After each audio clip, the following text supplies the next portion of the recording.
When it comes to lower body strength and size, there's no doubt that squats are king. But at the same time, the squat is one of the more quote-unquote risky exercises in the gym. In fact, research in train lifters often finds that squats are the most commonly cited injury-causing exercise performed in the gym. More specifically though, it seems that of these squatting injuries, the lower back tends to come up as the most frequent site of injury, which is simply because the spine is biomechanically the most vulnerable of the joints when squatting.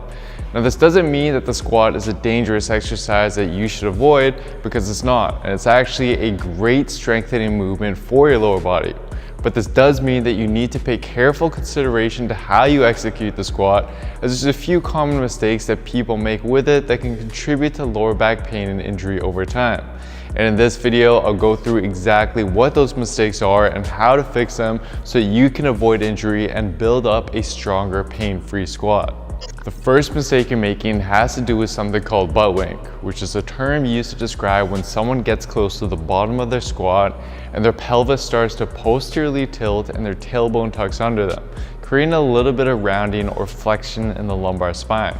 And although there is some controversy behind this, research does seem to indicate that this subtle rounding of the lumbar spine is associated with spinal disc injuries and can become problematic over time, especially when it's done repeatedly with heavy loads as we do in the weighted squat. So instead, we ideally want the pelvis to remain as neutral as possible as opposed to rounded at the bottom position of the squat. Now, although some individuals just can't change the amount of butt wink they experience due to anatomy issues where the femur actually only has so much available range of motion and means that deep squats just wouldn't be best for them, most individuals instead experience this butt wink due to mobility issues, with the most common issue being a lack of sufficient ankle mobility. In fact, in two recent papers that analyzed the effect of ankle mobility on the squat, they both found that when the ankle mobility in subjects was put in a restricted condition to simulate poor ankle mobility, there was an increase in lower back stress as well as a greater amount of lumbar flexion or butt wink seen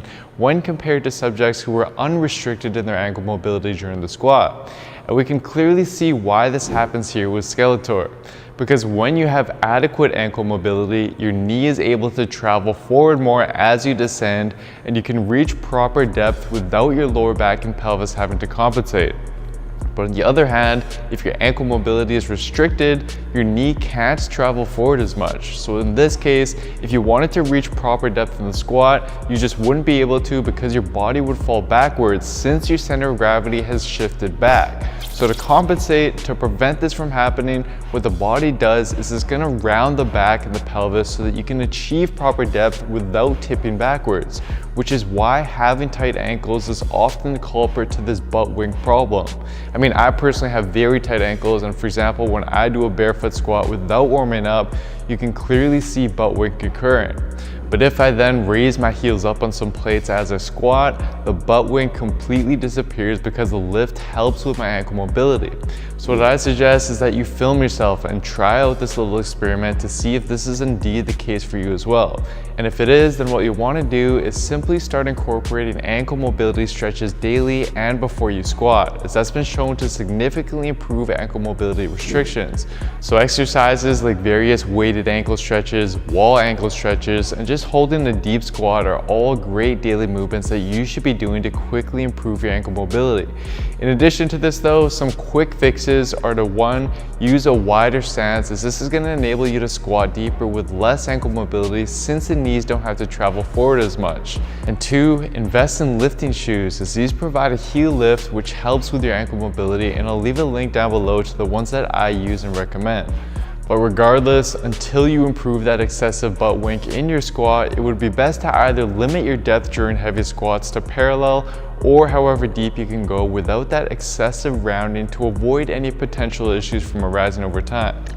The next crucial mistake you're making with your squat is very subtle to catch, yet is a big problem when it comes to lower back stress and pain. So ideally, when you rise out of the bottom of the squat, your chest and your hips should rise at approximately the same rate in one fluid motion, which enables the bar to travel straight up and down as you squat. But what some people do instead is something termed as a good morning squat, which is when the hips shoot up first and rise at a much faster rate than the chest does, which causes the bar to now shift forward forward and the upper body to lean forward excessively out of the bottom position.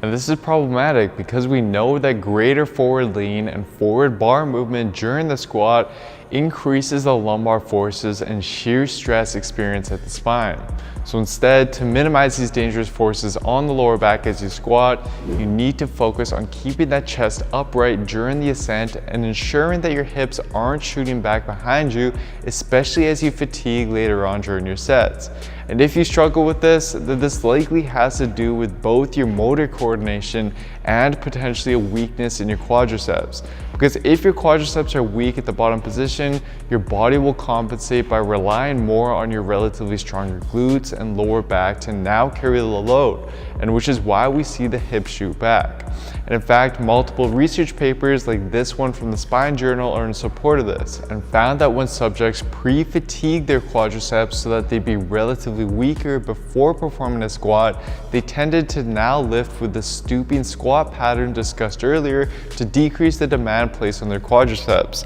Now to correct this, the best course of action would be to lighten the weight and start incorporating pause squats instead, where you'll want to briefly pause at the bottom position of the squat, come up to about halfway up, pause again, and then come back to the top. And during each rep, you need to ensure that your hips and your chest are rising at the same rate. It's also useful to use various cues to help you with this, such as thinking about driving your chest up as you come out of the bottom position of the squat. But performing pause squats in this manner will help force your quads to remain involved during the most difficult parts of the squat and will help you nail down that much needed coordination. And then as you get better and stronger with this, you can start transitioning back to the normal squats and overloading them as long as you can maintain that new proper form. Now the last mistake has to do with how you actually breathe during your squat, which is something that most people overlook. So I'm sure many of you have been advised to breathe in on the way down and breathe out on the way up for our exercises. Although this is fine to do for most exercises and sets that are less strenuous, when it comes to your more fatiguing and heavy sets of barbell squats, doing this is going to result in a ton of instability as you lift. So instead, you need to use a breathing technique that increases something called your intra-abdominal pressure within your abdomen as you squat, which has been shown in multiple papers to stabilize and protect your lower back when squatting by significantly reducing the spinal compression and lumbar load that it experiences. And to do so, you want to think about it as if you were going underwater every time you squat. So to start, take a big breath into your abdomen and then brace your core as if someone were about to punch your stomach. Then you keep bracing and hold this breath as you go underwater, going down and then back up during your rep. And then exhale and reset at the top position as you come out of the water. It does take some practicing to get used to, but it's essential that you do, as it will lead to a stronger, more stable squat and better ensure that your lower back is protected as you start working with heavier weights. So to sum the video up, here is the exact action plan you want to take with your squats. I would highly recommend that you actually take the time to film yourself from the side, or just get someone to film for you just to see if you're making any of these mistakes. But by being aware of these key points as you're squatting and implementing the necessary fixes for them, you'll be able to both alleviate any lower back pain you may be experiencing when squatting and better protect your lower back from injury in the long run. And if you're looking for a science-based plan that optimizes your exercises and all the various aspects of your program for you in an easy to follow manner, such that you can quickly build strength and size as effectively and as safely as possible with science, then simply head on over to buildwithscience.com to take the analysis quiz to discover which specific program is best for your body and where it's currently at. Anyways guys, I hope you enjoyed this one. Please don't forget to show your support by giving the video a like, leaving a comment down below as to what you'd like to see me cover next, subscribing to the channel, and turning on notifications for the channel as well, as this all really does help me out. Thank you so much everyone, and I'll see you next time.